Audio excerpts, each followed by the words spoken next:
Hello, everybody, and welcome back to the High Conflict Co-Parenting Podcast with Brook Olson and Charlie Jewett. Well, we're going to wrap up a trilogy today. And last week we talked about stories. Trilogy Part 2 was actually your story, which we could say is our own story. And today, Brooke, we're going to talk about their story, which I'm imagining is either the ex that's given us problems or just other people in general. Why don't you tell us who they are? Well, they are the other party. They're the other person that we're in conflict with. It's typically the other parent in this. Sometimes it's our partner. Mm-hmm. I look at this from the perspective of every relationship that I'm in, whether it's business, friendship, or personal relationship, or an ex. No, I don't have to deal with exes anymore. And I really like that part. Nice. But that doesn't mean that this doesn't stop. I mean, everywhere we go, we've got different perspective. We've got different stories at play. Yep. And, in the last week, we were looking at our story, and our story is really an important piece to explore. I mean, that's our personal responsibility. And we've talked about personal responsibility before. We've talked about 100% responsibility. And in this aspect, I want to bring that back in again, because we've got also a responsibility to understand the other person's story. And when we can do that, when we take the time to explore their story, then we can start to orient our story around it. We can start to orient what's happening for them. We can come into more a deeper, broader understanding of what's actually taking place, and start to solve the problem from a different perspective. So what's happening for them? What is going on in their world? And to start to really make that an important part of our exploration. Mm-hmm. What's their history? What's their history of trauma and their history of their family of origin? This is where their stuff developed. And more, I'm having this conversation with my clients. And when they start to bend into that conversation, I can start to get them out of judgment. That doesn't mean that we don't have action to take. It doesn't mean that they don't set boundaries. It doesn't mean that they don't do things that we always talk about in terms of disengaging from their story. But we understand it. How did they get here? What is it that they're rubbing against? What are their fears that make no sense to you? What is their reactivity about something that is in a bizarro world to you, that is totally out of the norm, that doesn't fit reality as most people see it or as we see it? Mm-hmm. Because, there's something that happened to them. There's something that came into their world that twisted their beliefs, that twisted their reality. And we need to know what that is. When we're dancing with these personalities, something triggered their behavior at an early place. And whether it was a loss of a parent, whether it was a traumatic event, physical abuse, neglect,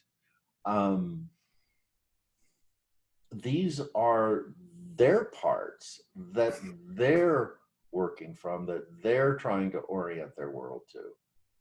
And when we sit back and we go, well, that's not me, that's not now, that's not what the world sees, we're dismissing them.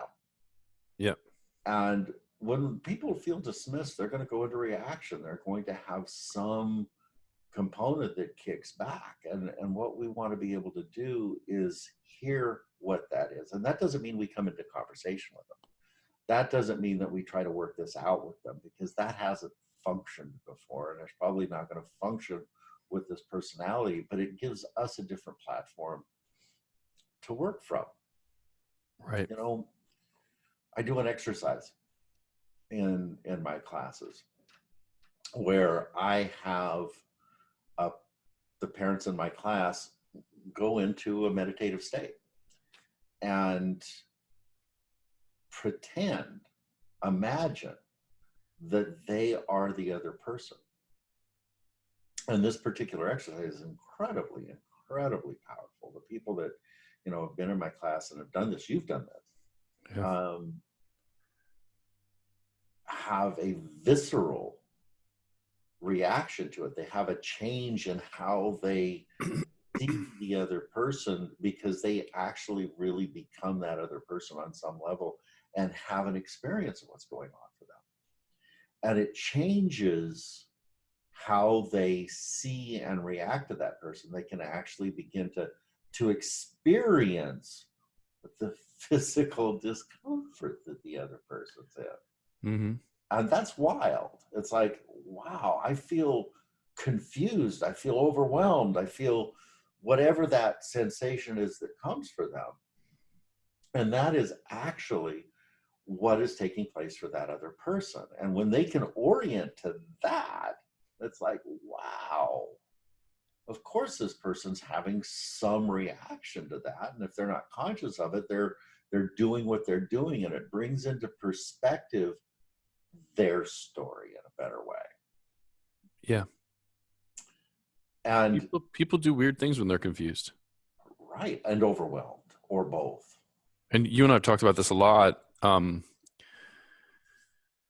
It is much more peaceful and, I believe, closer to reality to see people that are upsetting to us or acting in ways we don't want, wouldn't choose, to see them as confused or possibly ill rather than just jerks.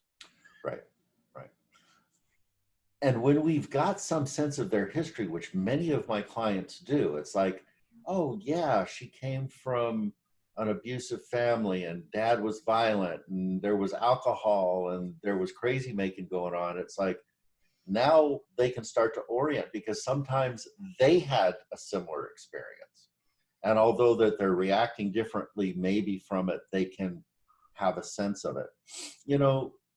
Our histories with our partners, if we dig down far enough, have similar beliefs. They're reflective of one another. They react to one another. And they are us and we are them. And when we can have that orientation, we can start to understand their story a little bit more. We can look at what their fears are that don't seem real to you. And we can start to see how we reinforce that fear in them, how our behavior reflects something of their story that we can relate to, that then we can understand why they're having that reaction. That's interesting. Can I stop you for a second? Yeah. I listened to a lot of teachings on welcoming criticism and judgment and not defending it. But when someone calls you a liar or something like that, to pause for a moment and look back and find a time where you were deceptive and go, I can see that. Right. Like, just take it. Like, right. They're all of these things that they believe about you and are reacting to are actually true, but they're probably overreacting because it's a wound. So it's not true on that level, and you see that, but it starts somewhere. There's something we've given them or do, or else they'd have a different set of complaints about us, right? They wouldn't be complaining about the particular ones that they are. Right. And if that's the case, again, because the answer is never try to change the other person and make them not be an overreactor. That is their set of wounds, right? The answer, or how to bring peace to the relationship, would be, what am I doing to trigger that overreaction that really I have the right to do? I should be allowed to do in a different relationship, but in this particular, with this human, what's the little tiny thing that when I give it to them, they blow it up crazy, so that I can work on just maybe don't do that. Give up my right. And we've talked, you can see this in the world of like alcohol. Like, it's your right to drink. But then if you're around somebody who struggles with alcoholism, you might want to give up your right to drink because you might cause them to stumble. Mm-hmm. Well, do you have to? You don't have to. It's an act of love. You're like, I'm allowed to do this legally. I should be allowed to do this. But this other person has an area of weakness or whatever. I might cause them to stumble. We're kind of talking about that same kind of thing, or at least as I see it in my head, is it right for them to be that way? Is it pleasant? Is it socially acceptable? Probably not, but it's the trigger is something. I mean, I know how to trigger my ex. I do, right? I'm like 17 years into knowing her, or whatever it is, right? 18 years. I know how to trigger her, and I do a lot better job today giving up some of my rights because I know what is hard. And I'm not judging that as right or wrong anymore. It just is. It's just the reality. So, with your permission, I want to talk a little bit about your situation a little bit. I want to relate it to my situation or my past situations a little bit and talk about what you're talking about in terms of rights, right? Yeah. So,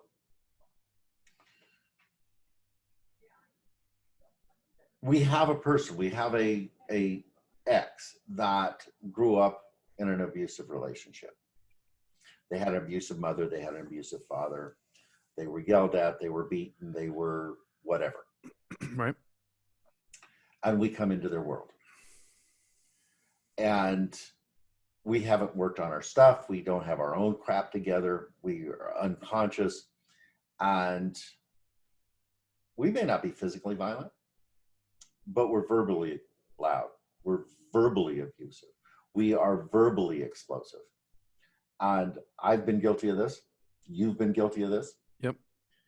And we go, well, I should be able to be angry. I should be able to express. When Right. somebody does something that bothers me, I should be able to let them know that that's really wrong, and I push back. But when I do that from a place of explosiveness, they have a reaction. And the reaction is, well, number one, explosiveness affects us all. Yeah. But it's even more traumatic to them because they had that experience of when somebody got explosive, it got violent. There was a physical piece and they retreated. And now that they're in that place of pushing back, their explosiveness is bigger. Their reaction is bigger. Right. Have you ever had somebody pat you on the back when you had sunburn? Yeah, right. Like, you should be able to pat people on the back. What's up, buddy? You know what I mean? But the first time, and they're like, right? Right. And then if you're like, screw you, this is my right. This is how humans interact with each other. I'm going to pat you on the back, jerk. But maybe, but when we've had somebody that has had an experience of intrusion in their world from a stranger, and that person comes up and pats them on their back, there's a reaction to that. I had that happen to me in Hawaii 2 weeks. Oh, like even without the sunburn, but somebody touching you? You're like, what the heck? I had a waiter come up and put his hand on my shoulder and ask me a question, and I didn't go at him, but I had a reaction to it. It's like, you don't have permission to come into my space. Yeah. So we don't even know what their experience is. And he wasn't being intrusive consciously. He was just making contact friendly, but I had a reaction to it. And that has something to do with me and norms, and what I consider norms. So what we're talking about here is some of the stuff we know and some of the stuff we don't know. But when somebody has a reaction to it, whether it's a sunburn or something else, then we want to step back and we want to explore that story. You know, this guy touches me on the shoulder. I have a reaction to it and I go, what was that about? I mean, it wasn't a big deal, but it was uncomfortable. To me, it was inappropriate. But beyond that, why did I have that big of a reaction to it? And I can trace that back to my history, right? Take your analogy, though, and switch it around and say we're the waiter. And you're doing something that's culturally natural or whatever. If you had either reacted and freaked out on him or had said, hey, I know that's probably normal around here. I grew up kind of different. And it makes me uncomfortable. Do you mind not touching my back? Like whatever once the waiter knows that it's uncomfortable for you is where we get to choose to love or create further stress or create peace, right? And that's what I think we're talking about is whether it's your culture, your beliefs, your whatever. I mean, I'm talking as far as we have people in our lives that almost can't exist unless they're in control. Right. If they feel they're being told what to do, or you're imposing your will on them, they absolutely freak out. And my girlfriend and I have learned to just say, like, okay, how do we allow them to always feel a level of control? And we even hear this in parenting. Like, how do you love kids? Give them 3 choices. They don't want to be told, but you know what I mean? Mhm. It's an act of love to not say you should be different, but what are they like? What is their story? Right. And how do I live in that in an edifying, loving way and not Mhm. trigger them? Because nobody likes to be triggered. And it's not pleasant for anybody. By the way, you're also loving yourself when you don't trigger your ex, because it Right. turns into a nightmare. And your kids. And your kids. Because you know what? It was just what's so crazy. Hopefully people identify with this. Both my girlfriend and I live in that reality that when one of our exes is upset and the children are in their environment, it's actually probably affecting the children also. As a way of loving the kids, we are saying, how do we love our exes like human to human, not like romantic love, but how do we, exactly what we're talking, what is their story? What triggers them and throws them into a panic or into confusion is probably a much better word. What confuses them or triggers them? And how do we avoid that for their sake and then for our children's sake? Right. And part of what we do, if we're not conscious of what's going on, there is an active dismissiveness or an engagement that we do that exacerbates their process, that exacerbates their reactivity. So disengagement is not necessarily dismissiveness. They may feel it as dismissiveness, and they may have a reaction to it as dismissiveness. But if we're doing it consciously, it has a different tone to it. It's a boundary setting that they may have a reaction to or not, but we don't care. But we're still in understanding of what's going on for them. We're not in reaction to them. We're not being dismissive of them. We're going, oh, they're in reaction. I'm not going to engage in that. Yeah. But it takes on a different tone. It takes on a different tone for us. And I think that the understanding of their story, the understanding of their reactivity, the understanding of where they're coming from in this settles us, because we're not in reaction to it anymore. We're in understanding of it, we're in compassion of it, and we're in boundary of it. And without that understanding, without that inquiry, we don't have a rudder in the water. Right. We're still in reaction to it. Yep. So part of their story, as we start to explore it, is having this question of, what are they trying to protect? You know, we all have our secrets. We all have our internal judgments of ourselves. We all have our idealized self-image of self. And oftentimes what we're trying to protect, or what they're trying to protect, is that image. And our images, our idealized self-image, is built on a false foundation. It's built on something that isn't real. And I know personally, when those pieces in my world have been challenged, it's like I hang on for dear life until it dissolves. And then when it dissolves, it's a chocolate mess until I can gather the pieces back up and go, okay, and reorient to, okay, that was a set of beliefs that got me in trouble, and now this is a new set. But for them, we're not in charge of their process. And that image that they're trying to hold on is critical to them. So if we can understand what that image is, where it came from, how they're trying to protect it, and why they're trying to protect it, we don't have to poke at it. One of the things that we do so often in conflict is we're trying to get the other party to change. Yeah. Not our job. That's, matter of fact, how you start a conflict is by Right. saying you should be different in any form. Right. And that's what we're doing in this. You're not parenting right. You're not a good husband. You're not a good wife. You're not a good person. You're whatever that is. There's a criticism of it. And this is going, wow, this is how they got there. This is what's going on. that's their business. It's Right. not my business. Right. So I'm going to disengage because that's their business and I've got my other stuff to take care of. But there's something else that they're trying to protect too, from whatever belief they're in, is they may be trying to protect their children. Yeah.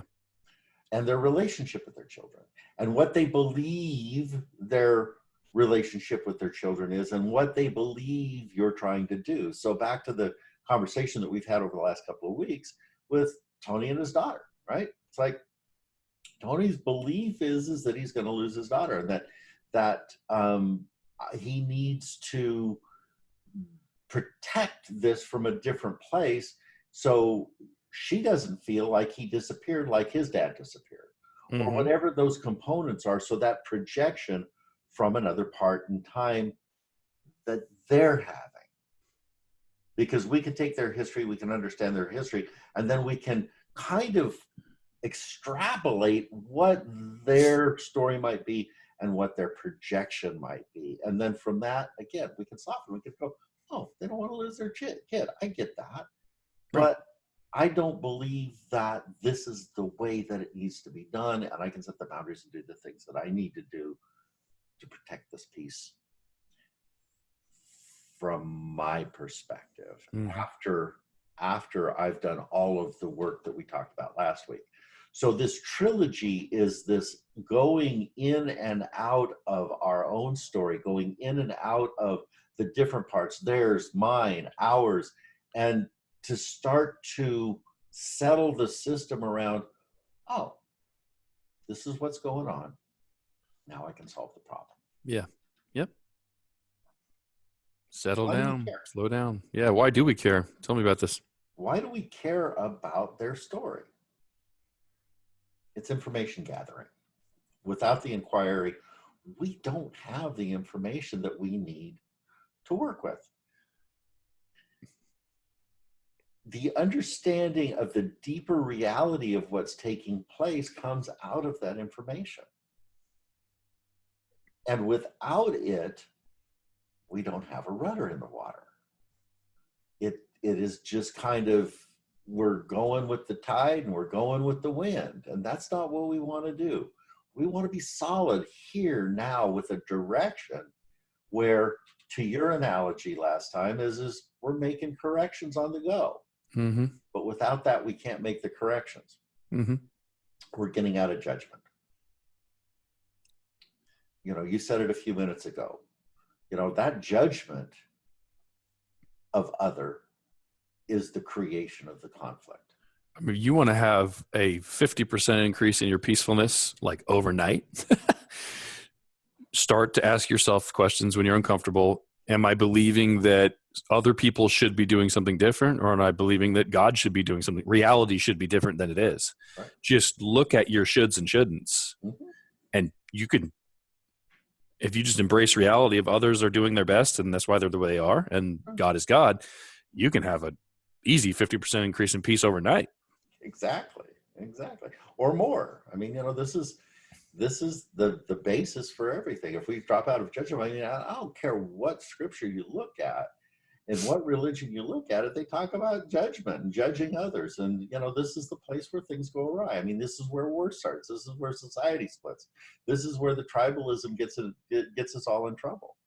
Yeah. And I can say for me, it's more like 90 to 95% peace with that one change in belief. And when we have a more accurate narrative, so as not to create that negative advocacy with the professionals we're using. So I've got a better perspective of what's going on. I go into my attorney, and I'm not coming from a victim standpoint. I'm coming from a more related piece of, this is what's going on for them. This is what's going on for me. This is what's happening in the middle of this. How do we create corrective action rather than getting this person that we're paying thousands of dollars to go to war for us and not go to solution, but go to judgment. You know, we're going into court and we're calling this person bad and we're telling this judge that this person is crazy and that they're rotten and that they're doing all this stuff, rather than going, this is a situation, this is what's going on, this is the answer, right? You want to be a black belt in how to handle divorce court. You'd go in having first spent some meditative time on what's the judge's story and their goals, what's my attorney's, what's her attorney's, what's the other parties, right? The other, like, what is that? Your attorney, their attorney, them. That's 3, the judge is 4. You spend a little bit of time on the 4 other people in the room and what their story is and what they'd like to get out of it and show up in that peaceful place of like, how do we problem solve, not bash each other? So I'd come from that, from a reverse engineering standpoint from what you just said. So if I want to be effective in this place, I want to do this work first. I want to go in and I want to work with somebody like myself, somebody that can help me pull these pieces apart. Yeah. Create the narrative that the attorney's going to be able to take in effectively, that the attorney's going to be able to give to the judge, that the judge is going to be able to take in, because all of it's been distilled. Yeah. And then we can have a better prediction of how that's going to land with that final person that's going to make that judgment. And because we've done all of this in advance, because we've looked at the stories and we've created the narrative, that the solution that we're putting forward is the more likely solution that we're going to achieve. Well, you know that I've got a court date coming up, and that's how I'd like to prepare this time around, like for the first time, is like incredibly well thought out and with a desired outcome that I believe everybody would feel like they won, right? And just show up and peacefully suggest it.